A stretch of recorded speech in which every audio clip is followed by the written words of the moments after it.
बच्चों क्लास 12 आज बच्चों हम आपको पढ़ाएंगे मुद्रा चैप्टर। आज हमारे ये दूसरी वीडियो है, पार्ट 2। पिछली वीडियो में हमने सिखाया था कि वस्तु विनिमय प्रणाली किसे कहते हैं, और आज हम आपको बताएंगे मुद्रा की परिभाषा और मुद्रा कितने प्रकार की होती है। काफी इंपॉर्टेंट क्वेश्चन है क्लास 12 के लिए, सीबीएसई एग्जाम के लिए। तो इस क्वेश्चन को आप नोट कर लीजिए, काफी इंपॉर्टेंट क्वेश्चन है। मुद्रा किसे कहते हैं तथा यह कितने प्रकार की होती है। मुद्रा की बहुत सारी परिभाषाएं हैं, जिसमें से सबसे पहले मैं आपको यह परिभाषा सिखा रहा हूं, सीखिए और इसको नोट कीजिए। और इसके साथ साथ मैं आपको एक डेफिनेशन और सिखाऊंगा। सबसे पहले मुद्रा वह वस्तु है, यानी क्या मुद्रा किसे कहेंगे। मुद्रा वह वस्तु है जो विनिमय के माध्यम, मतलब कि लेन देन के माध्यम को सरल बनाती है। आज आप दुकान पर जाकर पैसे से कोई भी वस्तु खरीद सकते हैं, तो बेटा उसको कहा गया है मुद्रा। संचय मीन्स होता है आप मुद्रों का इकट्ठा भी करके रख सकते हैं। इकाई के माप, आज दुनिया में हर वस्तु की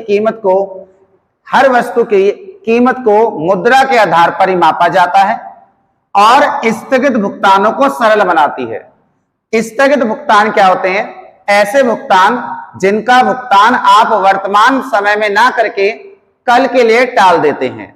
जैसे आप किसी दुकान पर जाते हैं, दुकानदार से कहते हैं कि हम आपको कल आपकी पेमेंट कर देंगे। दुकानदार कहता है ठीक है, आप मुझे कल पेमेंट कर देना। आपने उससे 100 रुपए का सामान लिया और कल जाके उसको 100 रुपए लौटा दिए, तो कल भी 100 रुपए के नोट की वैल्यू 100 रुपए ही रहेगी।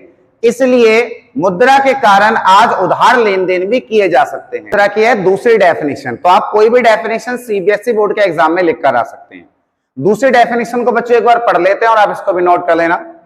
मुद्रा उस रूप को कहते हैं जिससे दैनिक जीवन, मतलब प्रतिदिन का जीवन, दैनिक जीवन में क्रय मीन्स होता है खरीदना, या विक्रय मीन्स होता है बेचना, किया जाता है।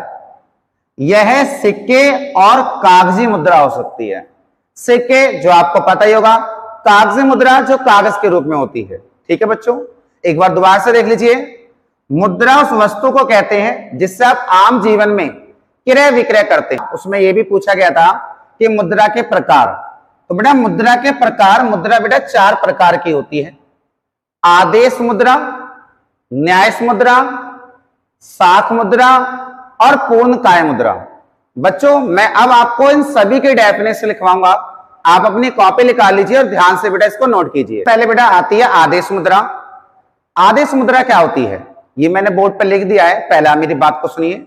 आदेश मुद्रा वह मुद्रा होती है जो सरकार के आदेश अनुसार चला जाती है। हमारे भारत में 2 प्रकार की मुद्रा चल रही है इस वक्त, एक सिक्के के रूप में और एक नोट के रूप में। बच्चों नोट कीजिए, आदेश मुद्रा वह मुद्रा होती है जो सरकार के आदेश अनुसार चलाई जाती है। आपके पास भी, आपके घर में भी 2 प्रकार की मुद्राएं, सिक्के और नोट, इसी को हम कहते हैं आदेश मुद्रा। आपने इसको नोट कर लिया होगा बच्चों। अब इसके बाद बेटा नंबर 2 आती है न्यायिक मुद्रा। बच्चों यहां पर बोर्ड पे लाइट आ रही होगी, मैं बोल रहा हूं, आप मेरे बोले हुए को आप आराम से नोट कीजिए। न्यायिक मुद्रा वह मुद्रा होती है जो अदाकर्ता, मतलब कि जो अदा करता है, और प्राप्तकर्ता, और जो प्राप्त करता है के बीच परस्पर विश्वास के संबंध को दर्शाती है। जैसे चेक, बच्चों आपने चेक देखा होगा। चेक जो मुद्रा होती है वह आपकी न्यायिक मुद्रा होती है। जब आप किसी को चेक देते हैं तो आप चेक पर सिग्नेचर करते हैं, और आप चेक पर वो सिग्नेचर करते हैं जो आपके पर्सनल सिग्नेचर होते हैं। और इसी के बाद में आप सामने वाले को जब वो चेक दे देते हैं तो उसे यह पता चल जाता है कि आपके सीक्रेट सिग्नेचर क्या हैं। तो ये एक प्रकार की विश्वास की मुद्रा होती है। हम हर किसी को चेक काट के नहीं दे सकते। अब जो चेक प्राप्त कर रहा है उसको भी हम पे विश्वास करना होता है कि हमने जो चेक काट के दिया है 1 लाख रुपए का, उसमें 1 लाख रुपए बैंक के अंदर होंगे। क्योंकि जब आपने चेक काटा तो आप पर विश्वास करना होगा कि चेक पर दिए गए सिग्नेचर जो है उसे वह नकल नहीं करेगा। और दूसरा, आपको सामने जिसने आपका चेक लिया है उसे भी आप पे विश्वास करना होता है कि आपके अकाउंट में यानी कि पैसा होगा, और जब बैंक में चेक लगाएगा तो उसको पैसा रिसीव हो जाएगा। ठीक है, इसे हम कहते हैं यानी कि न्यायस्थ मुद्रा, जो अदाकर्ता और प्राप्तकर्ता दोनों के परस्पर विश्वास के संबंध को दर्शाता है। अब हम नंबर 3 और नंबर 4, साख मुद्रा। साख मुद्रा पहली बात बेटे, जो आज के सिक्के है ना, साख मुद्रा सिक्के की मुद्रा होती है, यानी सिक्के के रूप में जो कॉइन होता है, जैसे 10 रुपए का जो कॉइन है बेटा ये, ठीक है, मैंने बोर्ड पे बना रखा है, 10 रुपए का जो कॉइन होता है उसके ऊपर जो लिखा हुआ है, जो छपा हुआ है, उसे हम कहते हैं मौद्रिक मूल्य या अंकित मूल्य, जिसके ऊपर छपा होता है। अगर बेटा मैं इस मेटल को पिघला दूं तो इसका धातु मूल्य निकल कर आएगा, और जब मैं इसको पिघला दूंगा तो उसका धातु मूल्य, अगर आप 10 रुपए के सिक्के को पिघला दें आज, तो क्या उसका धातु मूल्य जब आप पिघलाएंगे वो जो मेटल बन जाएगा, पिघल जाएगा, क्या वह मार्केट में 10 रुपए का बिक जाएगा? नहीं। इससे पता चलता है कि बेटा 10 रुपए के सिक्के पर जो छपा हुआ मूल्य है, जिसे हम कहते हैं मौद्रिक मूल्य, वो तो है ज्यादा, और 10 रुपए के कॉइन को अगर हम पिघला देंगे तो उसका धातु मूल्य कम है। तो जो आज के कॉइन है उनको हम साख मुद्रा कहते हैं। इसकी डेफिनेशन को पढ़िए और आपको बहुत अच्छे से समझ में आएगा।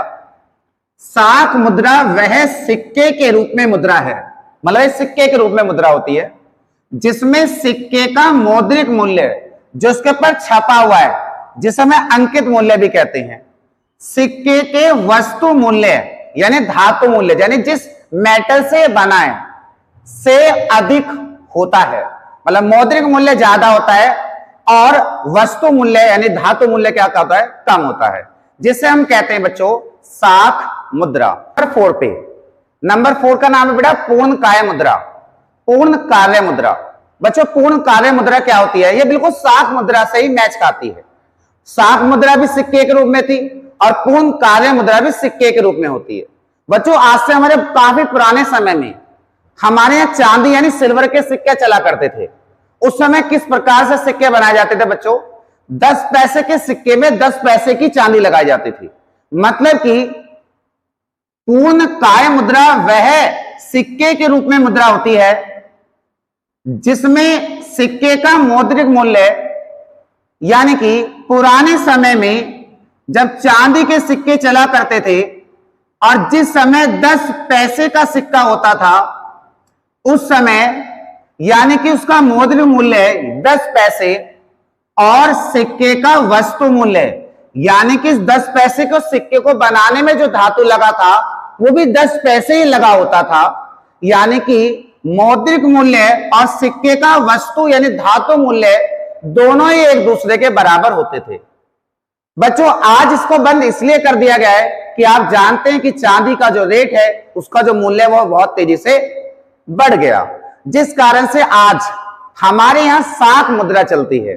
पुराने समय में जो मुद्रा थी उसमें चांदी के सिक्के चला करते थे यानी कि सिक्के के रूप में, और उसका धातु मूल्य और वस्तु मूल्य दोनों बराबर होते थे।